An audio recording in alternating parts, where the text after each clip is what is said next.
Assalamu alaikum wa rahmatullahi wa barakatuh. Subhana rabbika rabbil izzati amma yasifun wa salamun alal mursaleen walhamdulillahi rabbil alameen.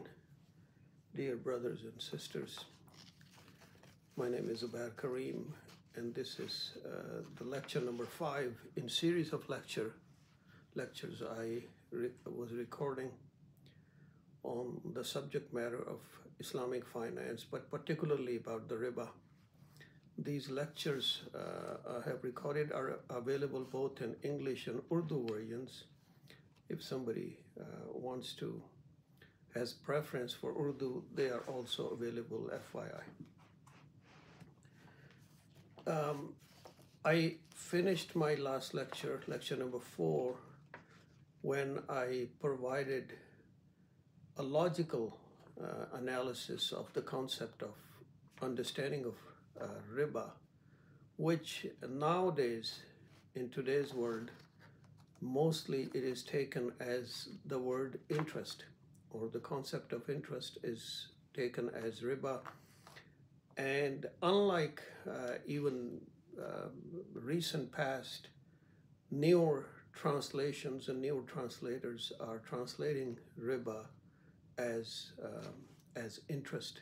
And I provided an example of English translation of Mr. Taqi Usmani that he has translated it in interest.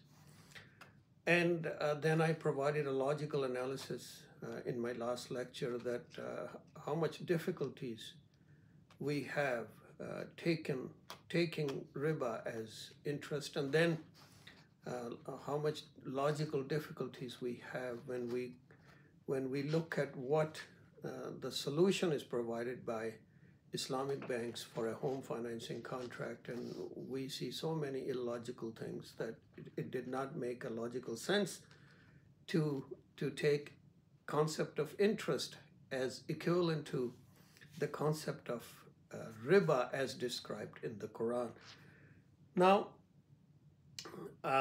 what I stated last time, that in this lecture today, I would provide religious basis of this subject matter, religious basis of the riba.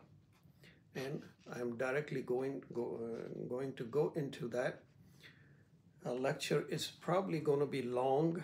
That's why I don't want to waste time. And for that reason, I am not going to recite the Arabic version of the Quran and Hadith. And also, my tajweed is not up to par, and many people might just criticize my tajweed more than reviewing what I'm trying to say. But it might also provide some people some incentive to go back and open their copy of the Quran and read those ayahs, and in whatever language they feel comfortable with, English, Urdu, or any other, including Arabic, of course. So here I am directly go into now religious basis of riba. And as you know, in Islam, basis of all concepts and practices come from the Quran and the Hadith or Sirah of the Prophet Muhammad sallallahu alaihi wasallam. May Allah subhanahu wa ta'ala increase his ranks even further, and his families and his friends and the people who are following him. So in the Quran, riba is mentioned at few places. So one by one, I'm going to read translation of that and provide some commentary on that. I have picked up translation of Abdullah Yusuf Ali, may Allah subhanahu wa ta'ala be pleased with him. His translation, his English is to some somewhat difficult. So what I would do is, if there is a difficult word, I would provide an alternate, easier word to understand. So the first reference about riba in the Quran, which I'm quoting, is in Surah An-Nisa, ayah number 161. I am going to translate that now, as did by Abdullah Yusuf Ali. For the iniquity of the Jews, we made unlawful for them certain good and wholesome, which had been lawful for them, in that they hindered many from Allah's way. From the iniquity means wrongdoing of the Jews, we made unlawful for them certain good and wholesome which had been lawful for them, in that they hindered, they deviated many from Allah's way, that they took usury, as he translated, that they took riba or usury, though they were forbidden, and that they devoured men's substance, consumed men's substance wrongfully. We have prepared for those among them who reject faith a grievous punishment. Sadaqallahu al-Azim. In this ayah, Allah subhanahu wa ta'ala is talking about concept of riba in Ahl Kitab, meaning specifically in Jewish faith, and providing us a historical correction that in contrast to what many Ahl Kitab might think, riba was forbidden for them, as of course is forbidden for Muslims too. But here it is providing that riba was forbidden for them. Anybody who is interested in more detail, as I stated that in my book I have provided many references from Old Testament, and most of them are against riba, but at least one of them provided mixed message, and I provided some commentary on that. But here are words of the Quran for us and everybody else, providing us a historical correction of this concept that riba was forbidden for Jews and Christians before it was also forbidden for Muslims as we practice Islam today. The next reference about riba comes from Surah Al-Imran, ayah number 130. Al-Imran, ayah number 130. Again, I would translate. Bismillah. O you who believe, devour not usury, consume not usury, doubled and multiplied, but fear Allah that you may prosper. In this particular ayah, Allah subhanahu wa ta'ala is talking about riba, and specifically saying that when you are charging, don't make those terms abusive. Doubled and multiplied means very quickly riba could, in the past, used to become doubled and multiplied, meaning somebody who borrowed some money, very quickly, very soon, if he or she was not able to pay, the amount became doubled and quadrupled or multiplied. So this is, and also the rate was doubled and multiplied as the borrower was not able to pay, because all this was not controlled by anyone. This was under the control of only the lender. Whatever he could state became the law in a sense. So here Allah subhanahu wa ta'ala is talking against that practice, charging too much abusive amount as riba. Now the next ayah is in Surah Al-Rum, ayah number 39. Bismillah. That which you lay out for increase through the property of other people will have no increase with Allah. But that which you give for charity, seeking the countenance of Allah, will increase. It is these who will get a recompense multiplied. Very important and interesting ayah, which I would say is commonly overlooked when people talk about and think about riba. Generally, not much attention is paid. The reason I would say is that if you look at different translations, English translations of this ayah, you would notice that how it is translated. So in present day world, people are translating the word riba in this ayah as interest. But if you understand what is happening and what Allah subhanahu wa ta'ala is talking about, it doesn't really make any sense to translate riba in this ayah as interest. So that is the reason that some of the scholars and some of the very respected scholars have not translated as simply as interest. As even Abdullah Yusuf Ali did not use the word usury in this.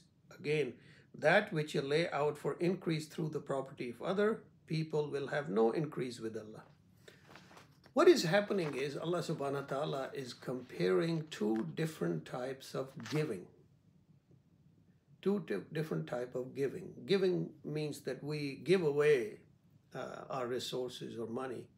Let's, for sake of understanding, talk about money. We give away money, and Allah subhanahu wa ta'ala is comparing two different types of giving. One type of giving, which is the latter part of the ayah is describing, is that giving we give it to poor, needy, orphans, travelers, and as such. And when we are doing that, our intention is not to gain anything from them. Our intention is to get any benefit, if possible, from Allah subhanahu wa ta'ala, and especially His qurb or closeness to Allah subhanahu wa ta'ala. That is done through this type of giving that is not given for any ulterior motive, not for any potential benefit, physical benefit to us in this world. That's not the reason this type of giving is done. And that I would again describe, that which you give for charity, seeking the countenance of Allah, that is one type of giving. This type of giving, Allah subhanahu wa ta'ala is comparing to a different type of giving. And that type of giving, and that's why some people have translated the word riba in this ayah as a gift. That type of giving can be compared as something one might give it to a rich person or an influential person or a successful businessman.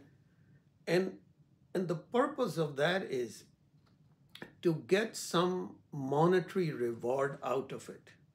And there could be numerous ways of getting monetary rewards. Either you want to be partner of that businessman, or you want a contract from that government official, or a rich person, you want to have contact with him so that through him you would get some potential monetary benefits. So as you can see in this, the intention is totally different. This is actually, Allah subhanahu wa ta'ala is talking about commercial bribery in a sense. So in commercial bribery is something that we, as a gift, we give it to some people. So Allah subhanahu wa ta'ala is saying that type of giving, Allah subhanahu wa ta'ala has stated as riba. So that is declared as riba, and Allah subhanahu wa ta'ala is saying that He does not, that would not increase anything as far as Allah subhanahu wa ta'ala is concerned. That which you lay out for increase through the property of other people will have no increase with Allah.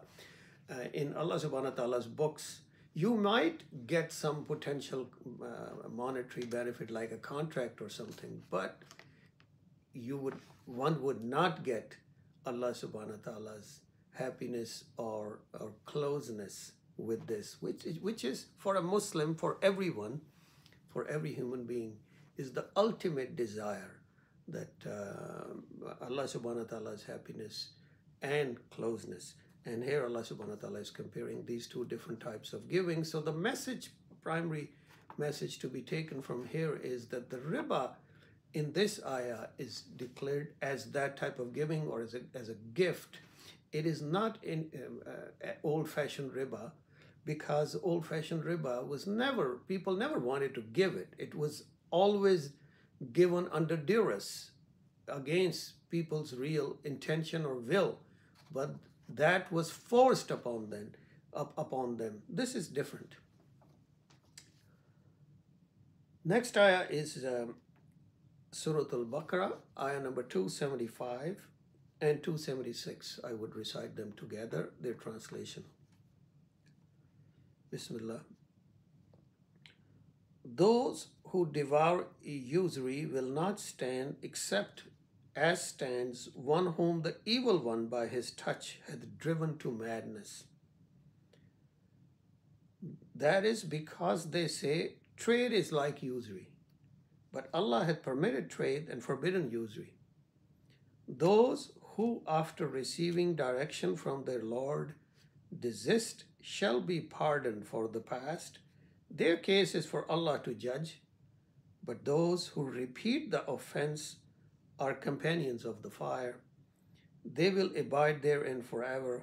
Allah will deprive usury of all blessing, but will give increase for deeds of charity, for He loved no creatures ungrateful and wicked.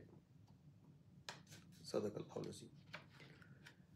Many subjects are discussed in this, so one by one I would touch them.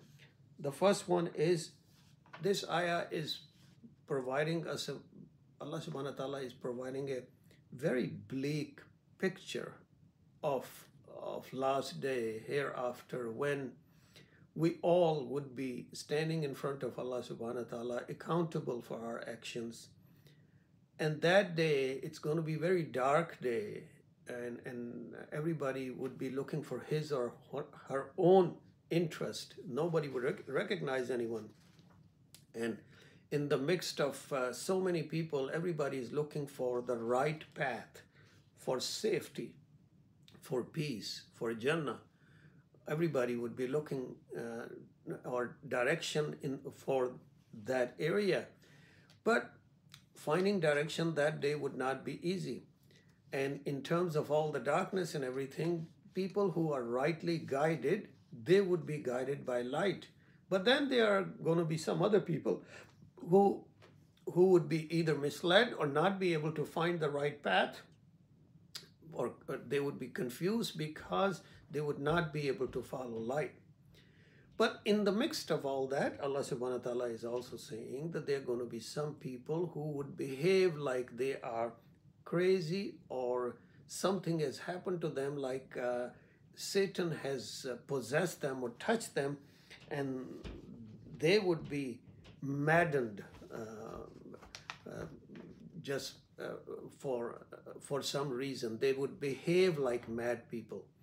So as you can imagine, that day anybody would lose his senses or her senses, would be in great difficulty, because that day we would require all the blessings and mercy of Allah subhanahu wa ta'ala in all our senses, so that we could find direction and follow the light. But there are going to be some people who would behave like mad people, and Allah subhanahu wa ta'ala is stating that those were the people who were consuming riba. They would behave like that. And then next part of the ayah, Allah subhanahu wa ta'ala is saying that the riba is not business. Don't take riba as business as people used to do. Business is business, or trade is trade, but riba is not that. Allah subhanahu wa ta'ala has clearly differentiated between two, telling us that the so-called practice of business of riba should stop. And then after saying that, Allah subhanahu wa ta'ala is also saying that if you would make some money out of riba practice, Allah subhanahu wa ta'ala would take away blessings, but will give increase for deeds of charity. So Allah subhanahu wa ta'ala would bless charity, but take away blessings from earning of riba. When I read this ayah, I also extend my thinking that one could look at people or societies where if there is riba practice, then Allah subhanahu wa ta'ala's mercy would be absent, unless they were doing a lot of charities too. As you know, Allah subhanahu wa ta'ala's system is always runs in both ways, that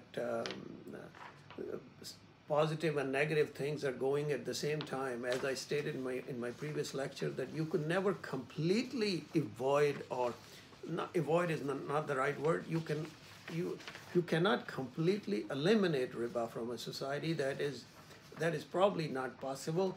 But if a society has just too much rampant riba, then Allah subhanahu wa ta'ala's blessing are not going to be in that society. And if Allah subhanahu wa ta'ala's blessing are not in a society, then that society would not have any peace, that society would not have any safety, that society would not have prosperity, that society would suffer from sickness and other trials and tribulations, because Allah subhanahu wa ta'ala's blessings are not there.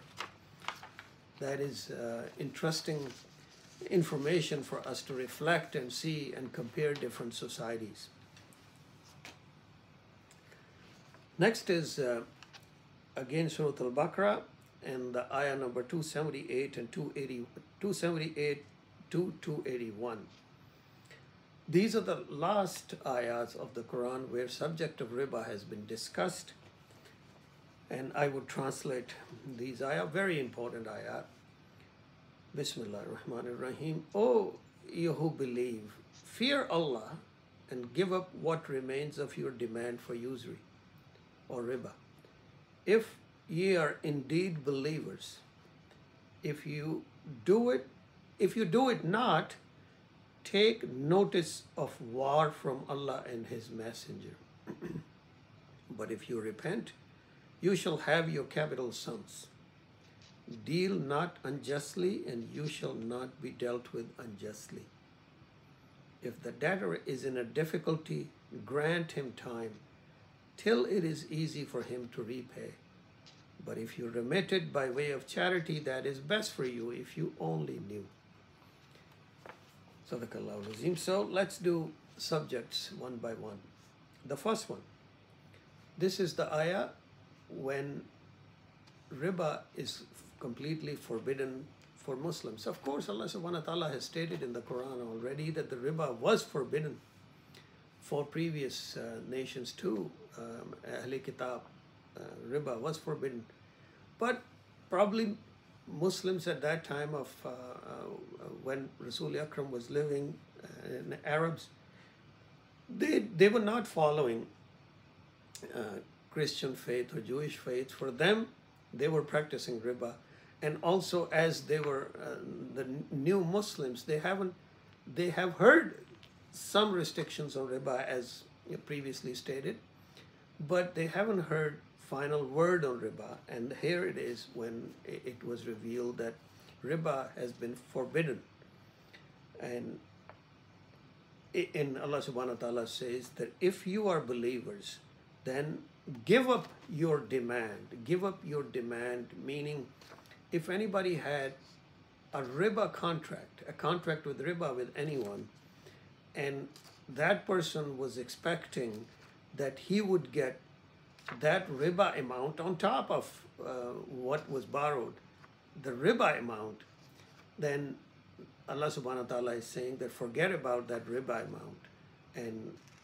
And that's what it means. And give up what remains of your demand for riba. For your demand for riba. Here, Abdullah Yusuf Ali has translated this as usury, but I'm using the word riba. Remains of your demand for riba, if you are indeed believers. So that is the first part of the ayah. The second is that if you do not, Allah subhanahu wa ta'ala is saying that if you do not, then you are starting a war with Allah subhanahu wa ta'ala and His Messenger. Take a notice of war, basically is starting a war, declaring a war. Astaghfirullah. This is unbelievable description about a sin in the Quran. In fact, I personally could not find any other example in the Quran where a sin has been described explicitly that it is forbidden, and then also it is explicitly described that how bad it is, meaning that if you would do it, you are declaring a war against Allah subhanahu wa ta'ala. That is uncomparable. For example, even for some other sins, khamr we talked about, Allah subhanahu wa ta'ala says, "Fashtanibu," stay away from them. Or some other sins, punishment would be declared or described, or Allah subhanahu wa ta'ala says, don't do it. But when talking about riba, Allah subhanahu wa ta'ala is saying that if you would deal with it, you are declaring war with him. Allah subhanahu wa ta'ala, nobody can think about declaring or starting a war with Allah subhanahu wa ta'ala, but the main message I wanted to give and I got from this part of the ayah is that unlike previous ayah where Allah subhanahu wa ta'ala stated that anybody who consumes riba, who deal with riba, would be like a mad person, like Satan or Shaitan has possessed him or her in hereafter. In this ayah, Allah subhanahu wa ta'ala is talking about what may happen in this world. See, the thing is that the problem with hereafter is that the afterlife is that it is very difficult for human being to comprehend and completely believe. I can tell you that it is a very, very difficult concept. Muslims say that, but even I am telling you myself, even myself, first I would start with myself, that it is not an easy concept, because it seems like that, okay, it may happen, and then we forget about it. Because if we fully understand that it is going to happen, then there is no way we will change our actions and what we do. So in previous ayah, Allah subhanahu wa ta'ala was describing what could happen to someone who would consume riba. In this ayah, Allah subhanahu wa ta'ala is stating that if you would not stop, the war would start. The difference is, unlike previous ayah, where you have to see effect of riba until you die and stand in front of Allah subhanahu wa ta'ala, in this ayah is saying war would start, and as you know, the war, its impact is right away. Negative impact, destructive impact of war happens right away. It starts right away. The moment you declare war, negative impacts start happening. So societies, people, civilizations, they would see negative impact upon them right away. Again, a matter of reflection. I'm coaxing you to think about it, compare different societies and see what is happening in different societies, and pay attention to riba practices, and then see what is happening. Of course, Allah subhanahu wa ta'ala has stated that the first thing he would remove is mercy from that. And then if people would continue a state of war, the state of war means that all the negative things would come to that society. So basically, riba is so bad that if somebody would not stop, then that would be akin to starting a war with Allah subhanahu wa ta'ala. Now, after that, Allah subhanahu wa ta'ala is saying, but if you turn back and if you stop, you can have your capital sums. Rusa amwalikum. You could have your capital sums. Now here, it has been translated in a couple of different ways. Some people have just stated principal amount. And here, Abdullah Yusuf Ali has stated capital sums. And many other people also have translated as capital sums, which seems more appropriate to me, though it is not still completely clear. I thought to explain to you, I would describe, I'll give you an example. Let's say you are doing a business and you're a partner in a business, and after 3 months you get whatever that business makes, and your share comes to you. And let's say your share is $50,000. Let's say that is supposed to be your share. Now, though that $50,000 check might come to you, you are aware, we all are aware that we would still have to do some just transactions before that money comes to us.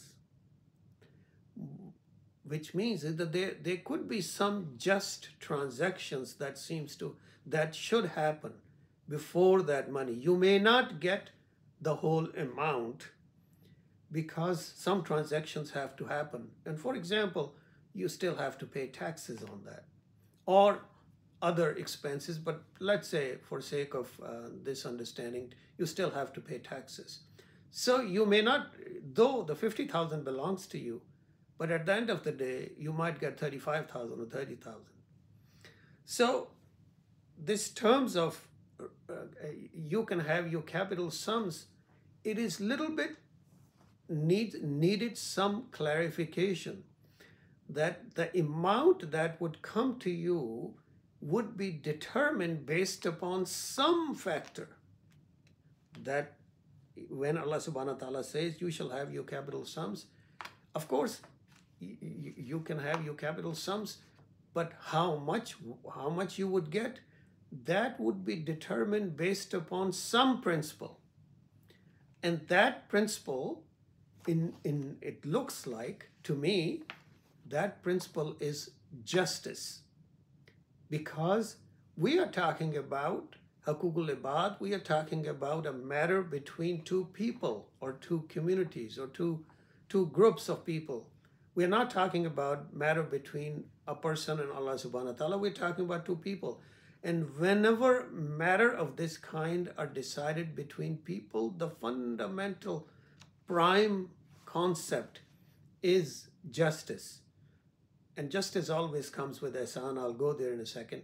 But justice is the prime concept. So when Allah subhanahu wa ta'ala says you shall have your capital sums, yes, you can have your capital sums, but the amount would be determined based upon what is just.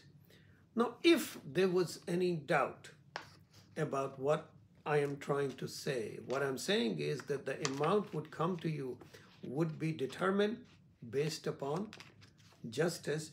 If there was any doubt about it, and Allah subhanahu wa ta'ala, of course, is wiser, the next four letters of this ayah, right after that, are La tazlimuna wa la tuzlamun. La tazlimuna wa la tuzlamun, which means deal not unjustly and you shall not be dealt with unjustly. Exactly what I just stated a minute ago. These four words, La tazlimuna wa la tuzlamun, in my opinion, are the fundamentally most important four words in the Quran about the riba, describing the fundamental underpinning of how to deal and how to handle this issue. Allah subhanahu wa ta'ala is providing right after when you would take your capital sums, because at the end of the day, it's a matter of money or resources. Allah subhanahu wa ta'ala is saying, La tazlimuna wa la tuzlamun. Injustice should not happen to either party. That's what basically Allah subhanahu wa ta'ala is saying, that injustice neither to you nor to the other party. And then, if the debtor is in a difficulty, grant him time till it is easy for him to repay, but if you remit. So basically, but if you remit it by way of charity, that is best for you if you only knew. That where mercy is. This is what mercy is. In Islam, matter between individuals, in fact, at some level, matter between Allah subhanahu wa ta'ala sometimes becomes similar, but that's a totally different discussion and level of understanding. I would stay with the riba concept here. In terms of a concept like riba and how to handle that, the fundamental principle of Islam that would apply is justice and mercy, adl and ihsan. And in Islam, adl and ihsan always come together as a package. They always come in a package. And the beauty of this concept is that most of the time, the primary concept, the most of the time, justice would prevail. But sometimes mercy would prevail. And there's going to be some time when mercy would take precedent over justice. This is what Islam is, and it's very important to understand.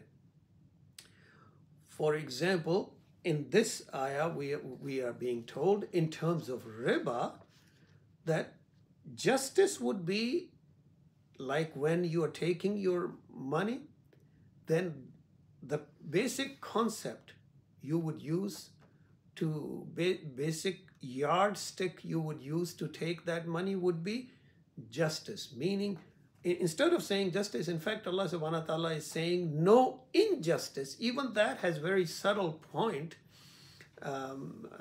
because by using the word injustice, zulm is injustice. Allah subhanahu wa ta'ala is saying, deal not unjustly. Instead of saying do justice, saying deal not unjustly. This is a very interesting, beautiful concept in a sense that try to understand that if injustice has never happened, then there is no reason to have any rules and regulations. If a crime has never happened, then there is no concept of making any laws and regulations about that crime.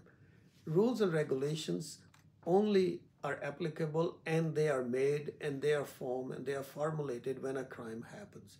And that's because riba has already happened. So, and when this ayah was revealed, so Allah subhanahu wa ta'ala is talking about injustice and declaring riba as an injustice.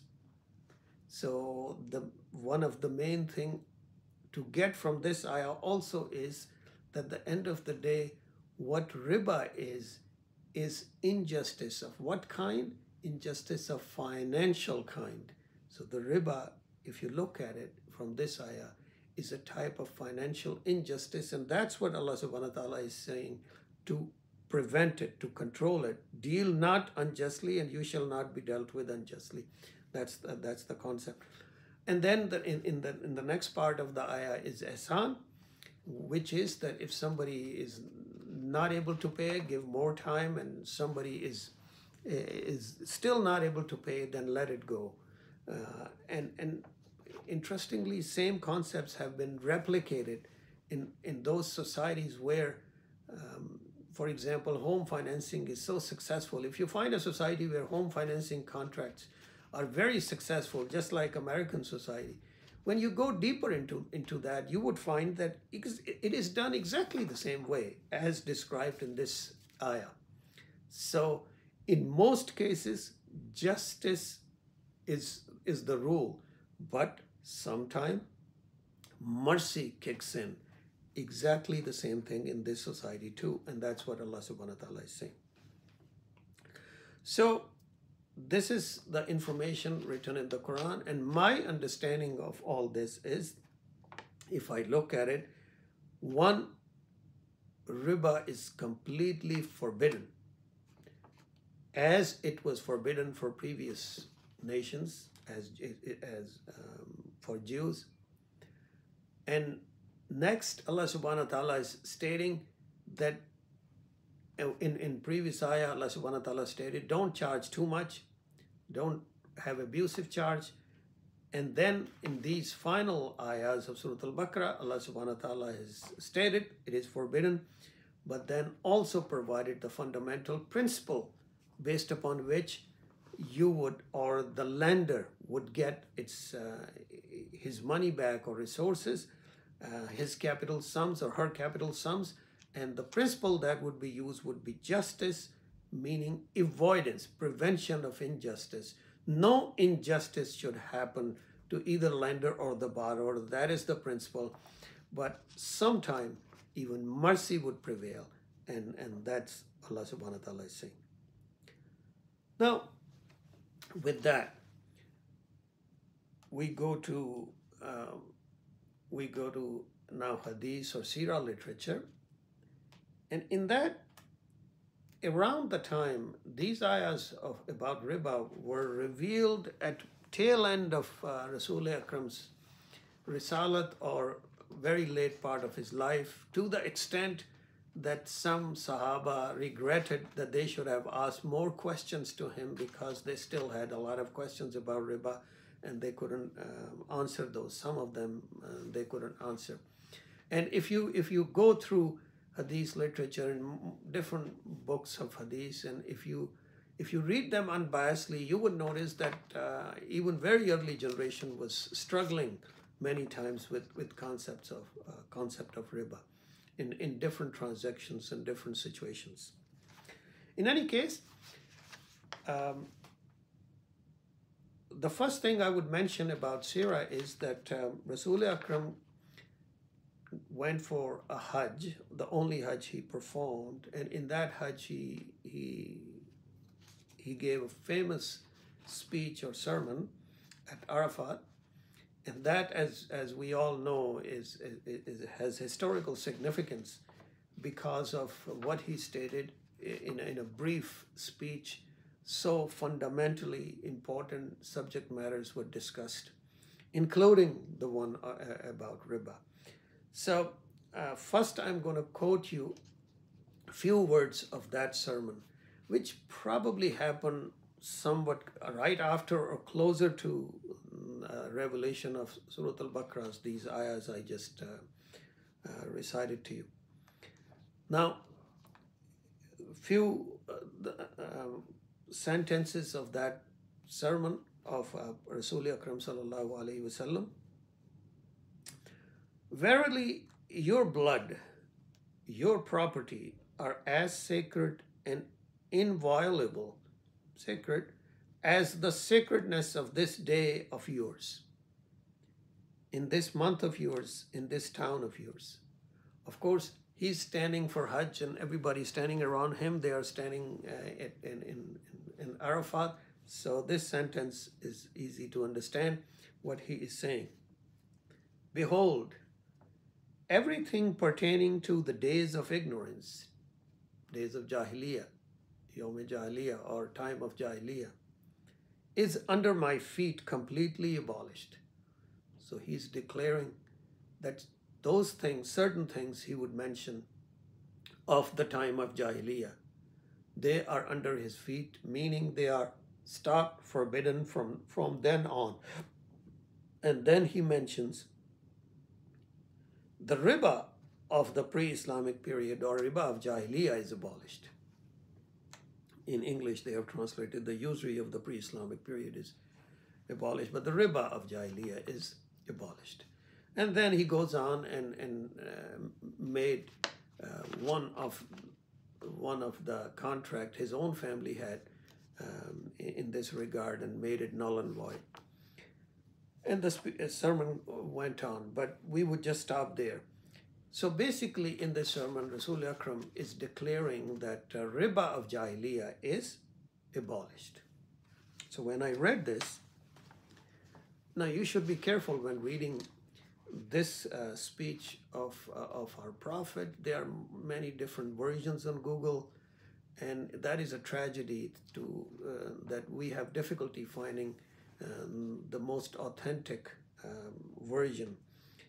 Even those references usually provided on Google about different hadiths, books of hadiths, I have multiple copies of those hadiths and I don't find them where they provide those references. But so that is a struggle. So anybody who wants to do this struggle should do it.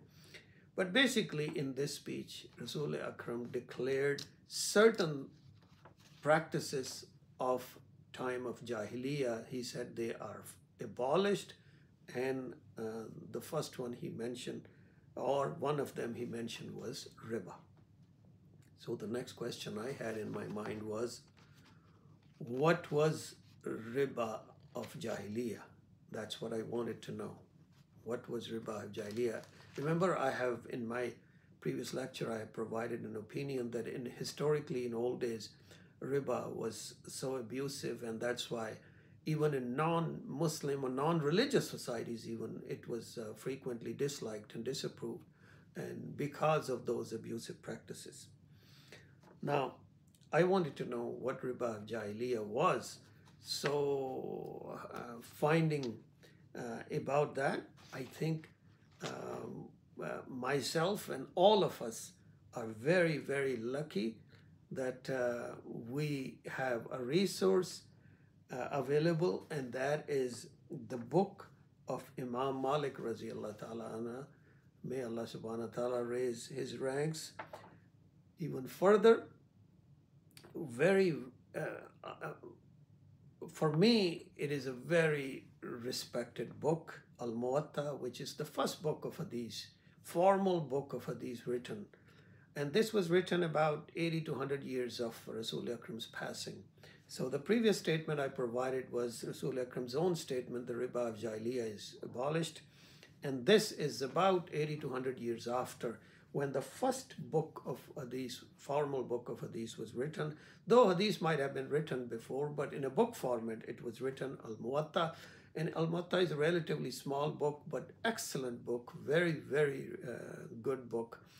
And in that book, there are not too many hadiths compared to other books, but in this book, there are also some opinions of different people, including Imam's own opinion.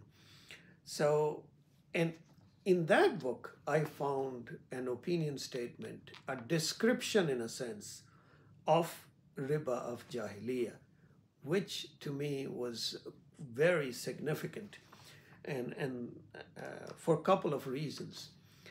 Before I describe what he stated, when I found that, at least I learned two things indirectly, which is that one, this issue was probably being discussed even at that time when Imam Malik was living, and people had similar questions about Riba of Jahiliyyah and what that was. And second, people had lack of full clarity about riba. And that's why these statements existed in Al-Muwatta. These are the two indirect observations I have after reading this. But in any case, I would read to you what Imam has written, and this is English translation of that. Usury in the Jahiliyyah was that a man would give a loan to a man for a set term. When the term was due, he would say, "Will you pay it off or increase me?" If the man paid, he took it. If not, he increased him in his debt and lengthened the term for him. If you look at this description, this is exactly the same description I was talking about, that in history that was used to happen, that the lender had full control on the situation. So he did give some time at which point the borrower can pay the money back completely. But after that, the terms were in his or her hand, and whatever they could come up with, there were no rules and regulations by anybody else. And that's what used to happen. And very quickly, this kind of arrangement became abusive. So it was fascinating to read about Riba of Jahiliyyah in its detail in Al-Muwatta, knowing that the Prophet Rasul Akram has forbidden this type of riba specifically. Now, that was an opinion statement. Now we will directly go into hadith of Rasul Akram sallallahu alaihi wasallam. So there are numerous hadiths about directly or indirectly talking about riba. I would say maybe anywhere between 50 to 100, depending which book you're referring to. Even in Al-Muwatta, there are numerous hadiths, which is the smallest book. And then there are larger books. But there is a lot of repetition of subject matter. And I wanted to pick up those hadiths specifically which could guide us to the nature, fundamental nature of riba. That was my particular interest, and that is what I'm discussing here. So I wanted to pick up those hadiths which specifically could help us understand the fundamental nature of riba. So I have picked up 2 or 3 hadiths in that regard. I'm not going to talk about all the hadiths about riba.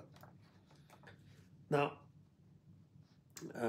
the first one I'm mentioning is in Sunan Abu Dawud, volume 4, hadith number 3348, 3348.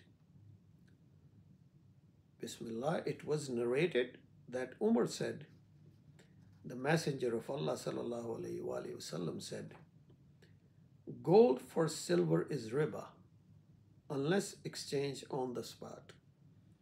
Wheat for wheat is riba, unless exchanged on the spot. Dates for dates is riba, unless exchanged on the spot. And barley for barley is riba, unless exchanged on the spot. There are numerous versions of this type of transactions in hadith in different books of hadith. I picked up this one because this one specifically has mention of word or concept of riba by Rasulullah Akram 4 times in this hadith. So many others don't have the words of riba in it. They just describe this similar situation though. So what is Rasulullah Akram is stating here? Gold for silver is riba unless exchanged on the spot. Meaning that if somebody is exchanging an ounce of gold with whatever silver could be bought with that, Rasulullah Akram is saying that you can do it on the spot. When you are in the market, you can do it. On the spot means when you are on the market, when you are dealing with the other party right there, you can do it. But otherwise, if you make an arrangement that I am giving you an ounce of gold today, and I would get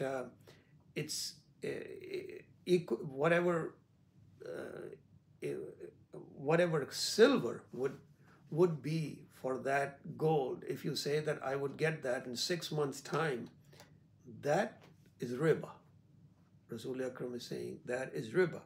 Same, he's saying wheat for wheat is riba. You can trade a ton of wheat with a ton of wheat on the spot. But otherwise, if you do it, like if you are getting a ton of wheat today from someone, most likely this is all commercial transactions, and I would go into the difference between personal and commercial transaction at some point. So if somebody is getting a ton of wheat for commercial transaction today and saying that I will give you whatever, either wheat back or something else in return in 6 months' time, that is riba. Dates for dates is riba unless exchanged on the spot. And barley for barley is riba unless exchanged on the spot. So the question is, why it is riba when there is a time delay? Well, basically it is teaching us, Rasulullah Akram is teaching us a fundamental concept of market, that the market rate can change any times. And we living in 2023 know that they could change second to second, minute by minute. So if whatever the price of gold today is, it can change next week or 6 months from now. Nobody knows what the price is going to be, up or down. So if you would make that kind of deal, there is fair possibility it would become unjust for one party. An injustice, financial injustice, is not allowed, as Allah subhanahu wa ta'ala has stated, La tazlimuna wa la tuzlamun. Rasulullah Akram, knowing that fundamental concept behind riba, is declaring that type of transaction illegal. But on the spot you can do it. It is a different matter that who would have interest to transact a ton of wheat with a ton of wheat on the spot. Obviously, that is not the point. Basically, Rasulullah Akram was saying, okay, you can do it on the spot, but you basically cannot do it if you are making arrangement for at a later time.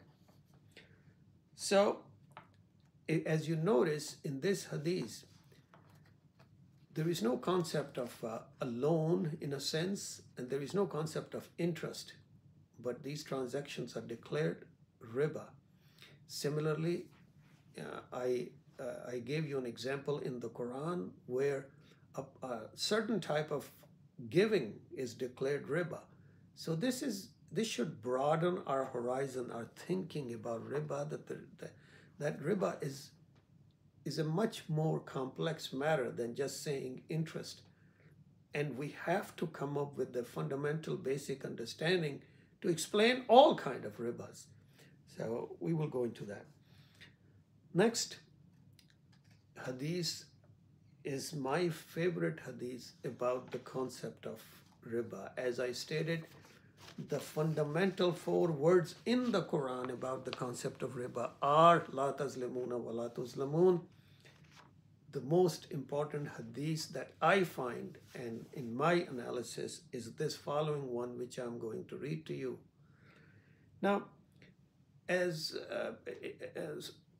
those of us who have gone through some hadith literature or read some books of hadith, you will notice that there are numerous hadiths on single subjects when sometimes same event is described by multiple people and has been recorded that way.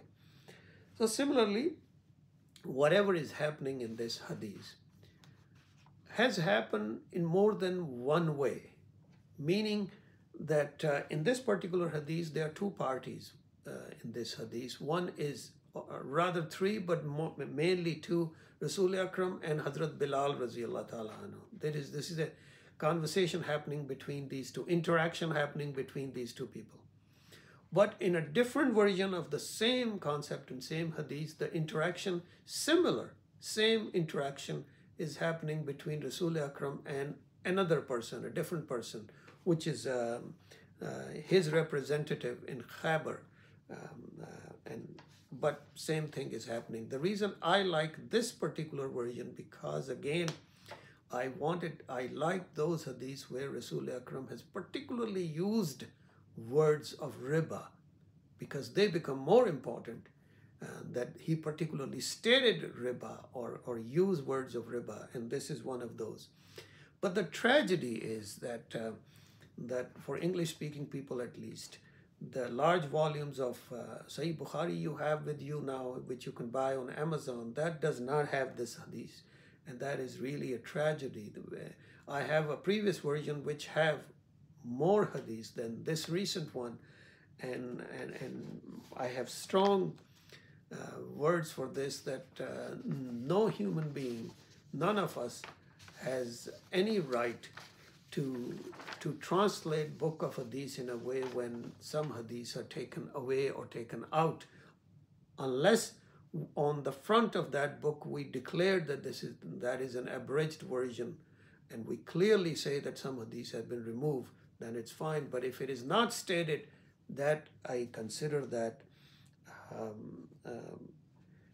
if not deception, it's not being completely truthful about a subject. Hadith is a subject of documentation.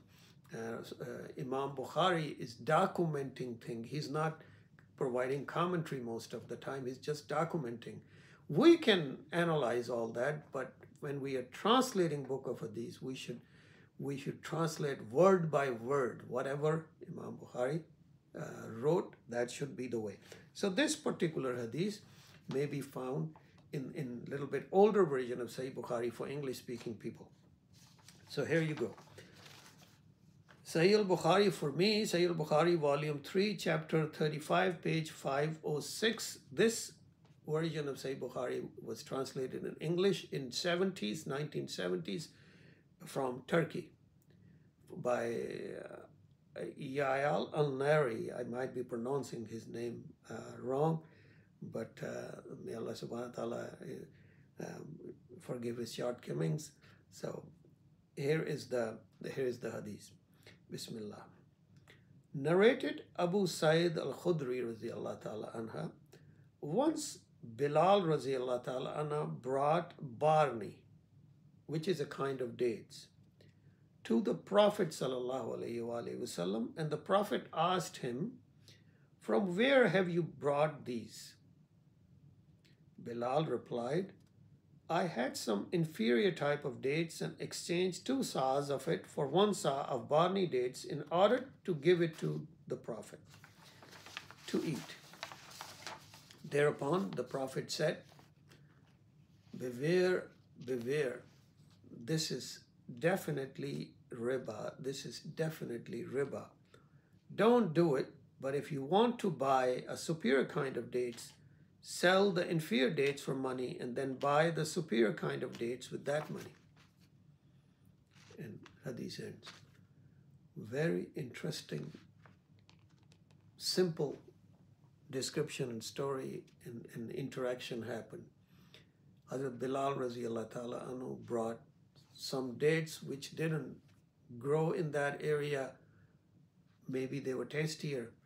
And Rasul Akram asked him, where did he get those dates? And he said that he bartered with 2 sa' of local dates with 1 sa' of that. And Rasul Akram's answer, according to the hadith, he was not happy. He used gestures like, something like that, meaning showing his disapproval. And then stating, Ainur riba, Ainur riba, this is definitely riba. This is definitely riba. And then he states that if you wanted to do that, you should have sold the local dates and then use that money to buy those dates. Now, I can imagine Bilal's reaction to this. He must have been perplexed. What did he do wrong?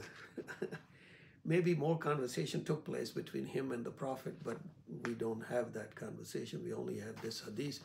And a different version of that hadith, same thing is happening. And when somebody else is bringing the same type of dates from Khaybar, and same answer is given.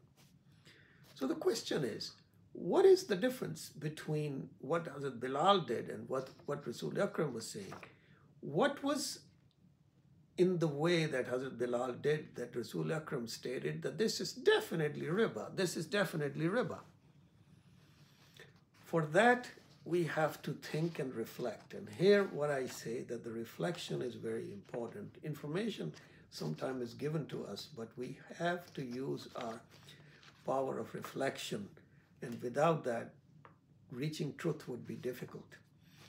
So this is the way I understood the difference between these two. Also knowing what is written in the Quran and all. Now,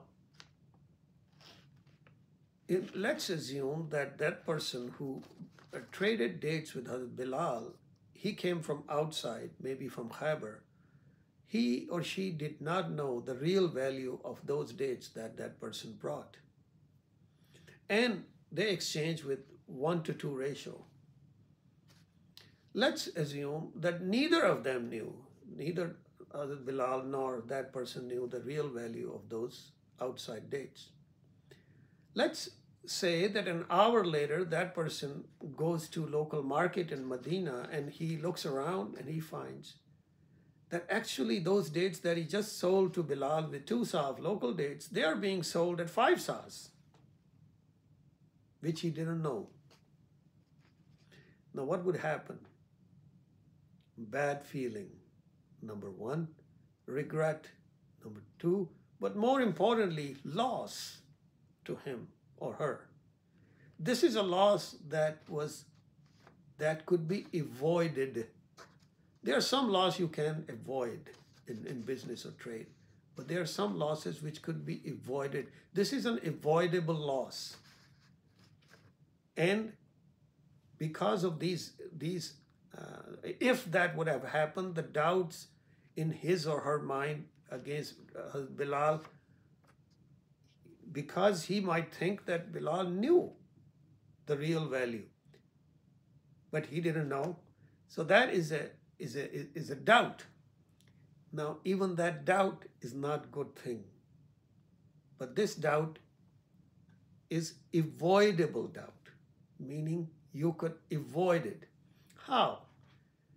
And that's what Rasul Akram was stating, that you should have done this. And the position of Rasul Akram was very, very significant and important, that he could not let go of even minor things because his position was so fundamental that he had to provide fundamental principles for us. So every opportunity he got, he corrected. Every opportunity he got, he provided the right direction to his to people around him, so that we would understand. So same thing he did with Hazrat Bilal. Despite the fact that Hazrat Bilal did bring him those dates for eating. So the avoidable thing, Rasul Akram was saying that you should have taken this, sold it, meaning to sell. He would take it to the market, and whatever the market price would be, he would sell, and then from that proceed, he would buy the other dates. Now, what is the difference between the first and the second one?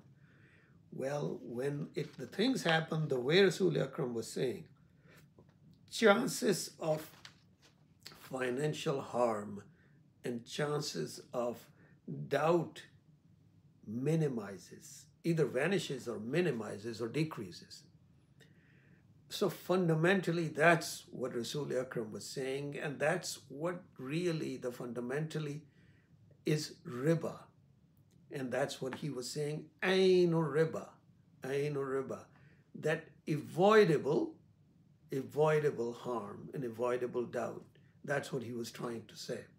So this hadith in particular is extremely significant and important because unlike, there are no words in the Quran where something is stated that this exactly is riba. Though Quran says riba is forbidden and do things in one way or other way, but there is no definition of riba in the Quran. But in hadith, in this manner, hadith are defining riba. There is no explicit definition that nobody asked Rasul Akram. Rasul Akram described to us what riba is. No such information is available, but these are his words. So when he's saying, I know riba, and then we have to look at these transactions and get the right message from it. So to say, and in this type of situation, when Rasul Akram was saying, I know riba, there is no loan involved, there is no interest involved, but fundamentals of riba are being discussed. So that is very, very important message for all of us to understand. And I can also tell you that this simple hadith is not that simple. This hadith actually provides another fundamental message about the basis of Islamic economics, but that's a different subject and I might go there sometime. But that is another very fundamental message in this hadith. Now,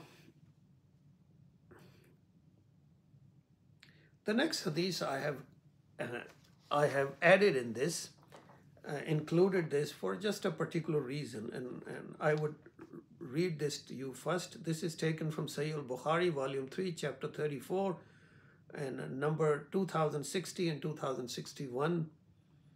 And the first part of the hadith goes long when somebody's asking question and a couple of people are answering, and those people at the end are saying, we were traders in the lifetime of Allah's Messenger sallallahu alaihi wasallam, and I asked Allah subhanahu wa ta'ala, I asked Allah's Messenger, again, I'm sorry. We were traders in the lifetime of Allah's Messenger sallallahu alaihi wasallam, and I asked Allah's Messenger sallallahu alaihi wasallam about money exchange. He replied, if it is from hand to hand, there is no harm in it. But if there is delay in payment, then it is not allowed. I included this hadith for one purpose. The latter part of this, when he is saying if there is delay in it, it is not allowed. It is same as we talked before, that when he was talking about transaction of wheat to wheat and dates to dates, then when you cannot do it later because you would never know the value of that at that point. So you cannot make that kind of contract or arrangement. But the reason I included that money exchange is allowed in Islam if it is happening on the spot, hand to hand. The reason I included, because I was going through some website, and those websites which actually promote Islamic banking, first of all. Those websites sometimes try to describe, they provide commentary on fundamental concept of riba and Islamic concept of riba. In my opinion, they have conflict of interest, and they should not go into that. They should not go into educating people what riba is and what riba is not. They should just say what they have and provide their product and describe their product, and that's it. They should not go into any other commentary. And this I took from one such, and this is a common criticism people provide. So I would just read to you what this person was saying. Increase in inequality is considered particularly immoral because the extra money the lender walk away with is unearned money, unearned income. Income from interest comes without effort. So, and then he says the rich only becomes richer because they had money in the first place, but not because they worked for it. Now, this kind of description is, I would say this is infomercial for Islamic banking. Nothing else. It's an infomercial for Islamic banking.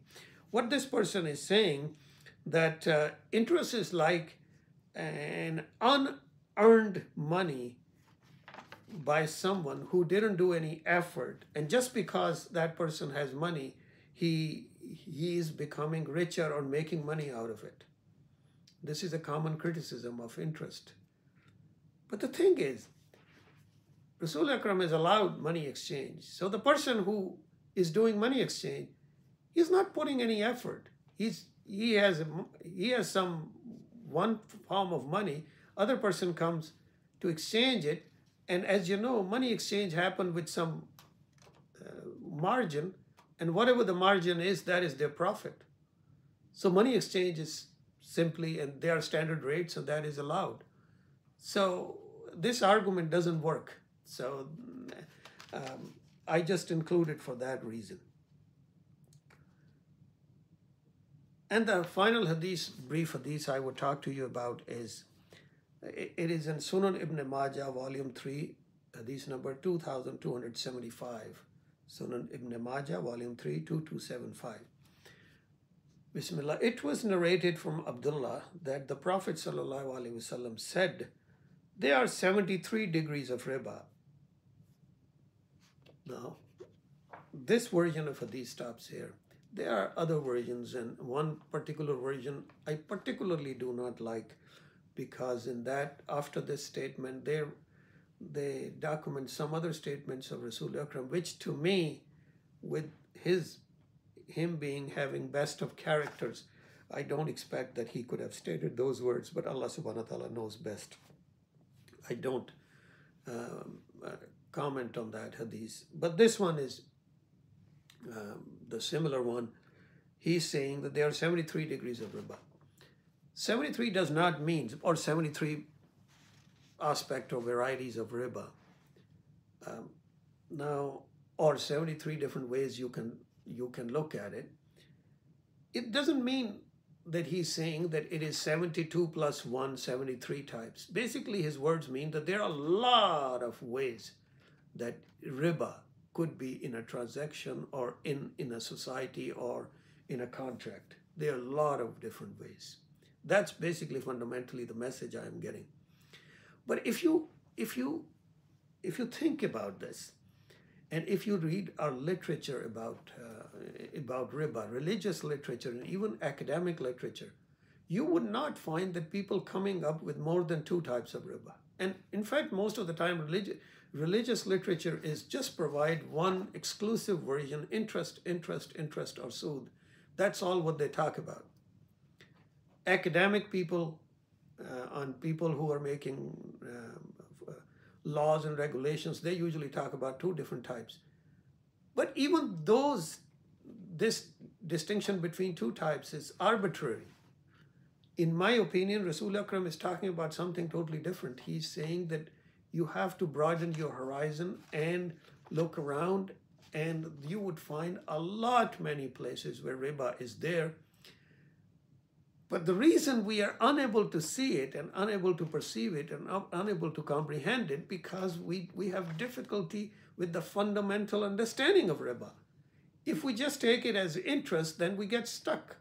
Like in that ayah of Surah Al-Rum, where obviously it is not interest, it is something, a gift or something somebody willingly, purposefully give to someone to get some monetary reward. That's not interest. But even that we translate as interest. So we are so fixated. So because of that, we have not gotten what exactly is riba, and because of that, large part, if not most of riba is just, we are oblivious to it. We means Muslim societies are oblivious to it and don't talk about it. And that's why they, in my opinion, society like Pakistanis are suffering, because relatively speaking, they have more riba than other societies. In their mind, they can just change their bank's regulations and convert interest to profit, just change the name. And in their mind, they would, Allah subhanahu wa ta'ala's blessing would start coming. I don't think so. I think the way I understand this is a lot more understanding has to happen and a lot more changes has to happen before any real change would come. And inshallah ta'ala, I would talk about those matters in my next lecture. This is getting too long already.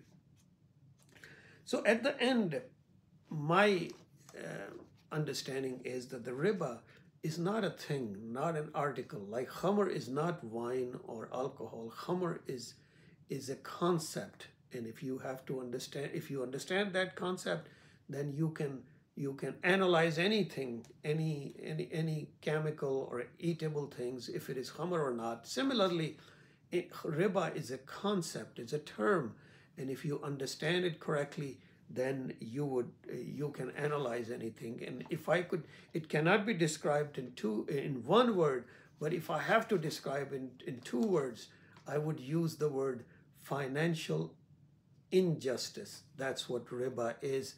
But how do we reach there? We will go there, inshallah, in next lecture.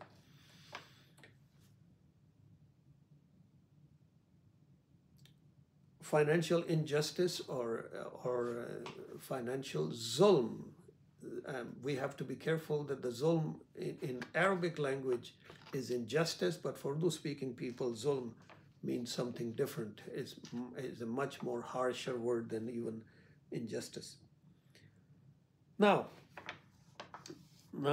let me go into a different subject, and that is if what I'm saying, if it has some truth or value, then financial justice means that when 2 parties are making a contract, the contract has to be just for both parties. That's basically what ayah of Quran meant. Now, when I was reviewing material in Al-Muwatta, I told you that I provided you an opinion written in Al-Muwatta of Imam Malik. In that, I also found another statement that I should share with you that is also very, very significant and important. And it is again telling me that even that generation was going through exact same thing. It seems like that whatever I am mentally, in my mind, I'm trying to analyze and struggling, that generation was also struggling in the same way. And Imam Malik, may Allah subhanahu wa ta'ala be pleased with him, he did so great favor to us by documenting these things. He was documenting hadith, of course, but he also documented certain other things. And one of the things he documented in that is that it was an understanding of people of Medina of that time, he says, written in Al-Muwatta, that if they took a loan, they did not make a condition that they're going to be an additional charge on that loan. On the other hand, if somebody gave a gift or when returning loan, somebody gave some additional amount, that was okay. But if it was made as a condition in the contract, they did not take it. They did not take it, meaning that they did not think that was a right thing to do. And when I was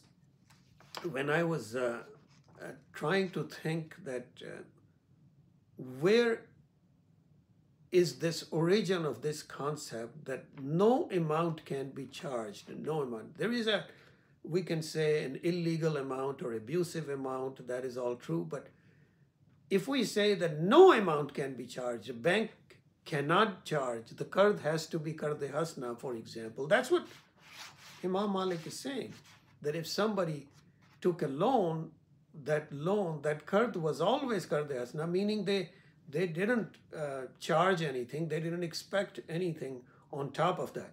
They never made a condition. That is qard hasna.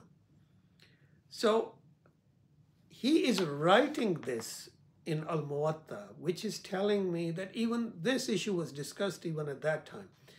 But the lesson for me is, if I understand and try to reflect on this, I would say that that generation was trying to find a just solution, trying to find what was just and fair thing to do, what was the right thing to do or fair thing to do or just. The reason I'm using the word just or fair, because Quranic principle, la tazlimuna wa la tuzlamun. So according to that generation, that was the just thing to do for them, that they didn't ask for more money when they gave somebody money on loan. But the concept of justice for that generation may be different than concept of justice for us, at least in some situations. First of all, concept of justice, as I stated before, that the Islamic concept of justice always attached with ihsan. So it's a fluid concept. It is not black and white. Even justice sometime has to stop and mercy has to take over. But what I'm trying to say is that that generation was giving qard to each other this way, that they didn't write any interest in it, any amount of interest in it. That is the way they did it. They thought that was the just thing to do. But is that right thing for us to do? Or is that really justice to someone, a homeowner who builds a home? He has, as I provided an example in my previous lecture, he has already spent $350,000 and he's expecting $150,000 more, and the house fair price of the home is $500,000. So is it fair that somebody gets that home and says that I would pay you back that qard or loan exactly $500,000? Is that fair? Qard hasna. In my opinion, that is not fair, though that generation did it. Now, some people might get a little bit upset about this, because there is in many fiqhs in Islam, in fact, almost in every fiqh, it is understood that the earliest, at least the earliest generations, the way they did things, it is very difficult to challenge. But even that, I have provided you an example, that in example of khamr, in very few years, people needed more explanation and more understanding of khamr, and Hazrat Umar radiallahu ta'ala anha has to stand up and talk to the same people. So it is never that in black and white. So similarly, the concept of justice on a loan for that generation, as written in Al-Muwatta, was that it was purely qard hasna. But my question is, if people, if Islamic banks or people who are giving theological opinion to them, they think that that is the right thing to do, then tell me which Islamic bank actually give loan free of charge, because that's what Imam Malik was writing, that people of Medina used to do. But which bank does it? Is there any bank. Let me give you a couple of examples. At this point, that doesn't mean that they cannot be a loan without interest. They can be. They can be, but that cannot be made a rule. In most cases, that is not going to work, especially in commercial transaction, it is not going to work. In personal, it's different, and sometimes even in commercial, it might work, but not as a rule, it would not work. So let me give you a couple of facts when I'm saying if that is the right understanding, people think if that is the right understanding, that how come there is no free loan in any Islamic bank or in any Islamic country even. So to provide you an example, this is the most Islamic, so-called most Islamic country in today's world is Iran. Why? Because the supreme legislative authority in Iran is a religious authority. They have other officials, but the supreme authority is religious authority, religious Muslim authority. So that's why I consider Iran to be so-called most Islamic country at this time. You should know that the State Bank of Iran charges 18% on a loan. They don't call it interest. They would use different term, as I stated before. They changed name, but that's what they charge, additional. But in Al-Muwatta, the people in Medina said that they didn't charge. So how come this is different? Mizan Bank of Pakistan, which is the largest Islamic bank of Pakistan, I reviewed their home financing contract a couple of weeks ago. Their home financing contract rate, just in comparison, in America right now our rate is maybe 5 or 6%, which we consider way too much, and a lot of people are discouraged to buy a home because they think 3 or 4% or less is better. 5 to 6 or 7% is significant amount. Mizan Bank in Pakistan for home finance contract was charging 24.4%.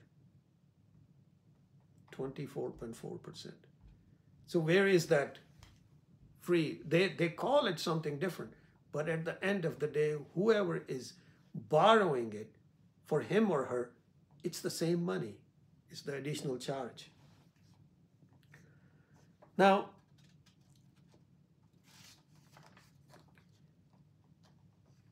some people, as I am stating all this, and I would go into more detail in my next lecture, and I would tell in a second what I would discuss in next lecture. But before I finish this lecture, I would say that yes, we aspire to previous scholars and statements and opinions they have given, but we have to reanalyze everything and see what is in the Quran and all the evidence in the Hadith, which most of the time is not talked about. It's like hidden. It's like Allah subhanahu wa ta'ala says that do not hide sacred information, but Hadith is sacred information. So that is not mentioned, which means that it is kind of hidden to most people. And then we should analyze and try to understand. And I would end this lecture with telling you something which I'm not mentioning this because I'm telling you that I understand this concept better or I understand this in this way, but I'm giving you this information as a matter of principle. And that is that in the same sermon, same speech at Arafat, where Rasulullah Akram sallallahu alayhi wa sallam first time declared that Riba of Jahiliyyah ended, and then he went on in his speech. We have to remember what he stated at the end of that speech, some of his last words, and I am paraphrasing that. He basically stated to the people, and we are told that there are thousands of people in front of him, and these are the people of Medina and Mecca and surrounding areas. He told them that, remember my words. Nobody was writing it maybe, but he said, remember my words, and please convey these words to people who are not here. And they should convey to the people who would come after them, meaning the next generations. And then he stated very important thing. And then he said that he wished something like that. He wished that the generation who would come much later would understand his words better than the people standing in front of him. I'm just describing this as a matter of principle. To say for a generation like ours that we understand certain things differently, it may be that we understand these things better, even compared to previous generation. Only Allah subhanahu wa ta'ala knows better. And of course, Rasul Akram knew better. And remember, even his wish was his prayer, and his prayer would not be rejected, inshallah. Inshallah, in next lecture, I would talk about a fundamental framework which anybody can use, even a young person and an educated person, and not very well-educated person can use to figure out if there is riba in any transaction, in any contract. We should make a religion simple, straightforward, as Allah subhanahu wa ta'ala stated, instead of presenting this concept in a manner where you have to consult and hire religious scholars permanently. That is not our religion. There is no, in my opinion, need of any of that. So, inshallah, in next lecture, I would provide you that framework. I am not the one, by the way, who designed that framework. Some other person has done it, and I particularly like it, and I would give it to you. And then I would also talk about numerous examples of riba, which we don't think that they are really under umbrella of riba. May Allah subhanahu wa ta'ala keep me and you on straight path. May Allah subhanahu wa ta'ala forgive my shortcomings, and if any misstatements I made, especially in reference to the Quran and Hadith and its translation. Assalamu alaikum wa rahmatullahi wa barakatuh.